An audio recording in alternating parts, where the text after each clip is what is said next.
Good day, Mindanao. We're here again at our favorite TV talk show called Mindanao Dialogue, aired daily at Sky Cable Channel 15. For today's topic, we'll talk more about the peace in Mindanao, or the peace process that's being undertaken by our GRP Peace Panel and the MLF Peace Panel. And we're very lucky, and indeed, we're very grateful that we are honored to be received no less than the Vice Chairperson or Chairman of the MILF, Vice Chairman Ghazali Jafar, or Vice Chairman Jafar.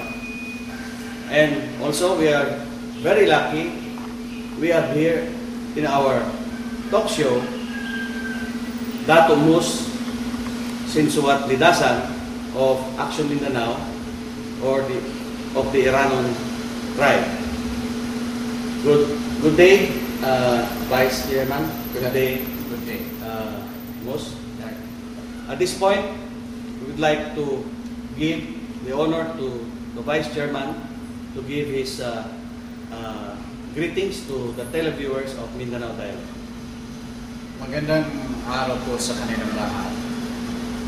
And in behalf of the leadership of the Moro Islamic Liberation Front, which is the Central Committee, the highest governing body of the MILF, and in behalf of the Bangsamoro people who today are engaged in a struggle for self-determination.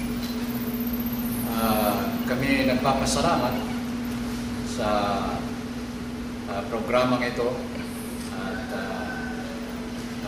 sa pagkakataong ito ay binigyan kami ng panahon upang may paliwanag ng MILF ang kaniyang mga pananaw at mga posisyon sa mga bagay na mahalagang malaman ng buong sambayanan ng Mindanao at maaaring ng buong Pilipinas. Maraming salamat. Salamat, Vice. Mus, can you give your introductory statement? Assalamualaikum warahmatullahi wabarakatuh. Maraming din po salamat sa pag-welcome sa atin ng ating Vice Chairman Ghazali Jafar ng Moro Islamic Liberation Front. Bali kami po sa Action Mindanao ay gumagawa ng paraan para lahat po tayo ng mga Mindanao na nagkakaisa at nagkakaintindihan. Makikita po ninyo na karamihan sa members po ng Action Mindanao na the different regions in Mindanao, na karamihan po ay mga kapatid nating mga Kristiyano at mga Luman. And yet, ako po ay isang Muslim, isang Iranon, ang napili nilang isang national president. So, para sa isang katulad ko po na nagmula sa isang Muslim minority group, isa po itong karangalan. At sa paraan na ito, binibigay ko po ang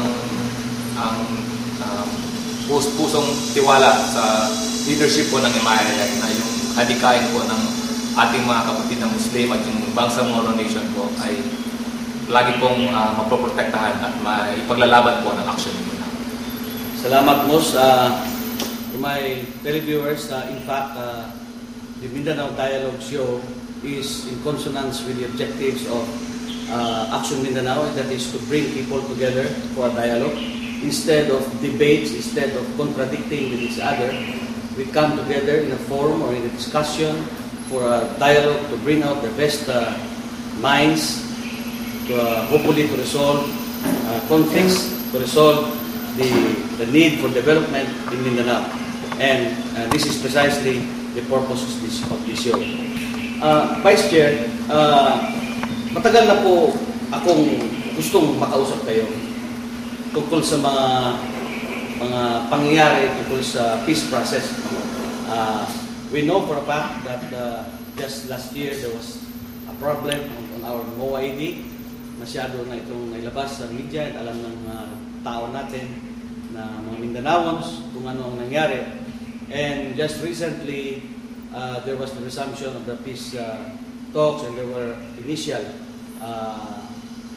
understanding between the two panels about where and or at least where, no, saan mag-umpisa. Meron ng mga initial na agreements. No?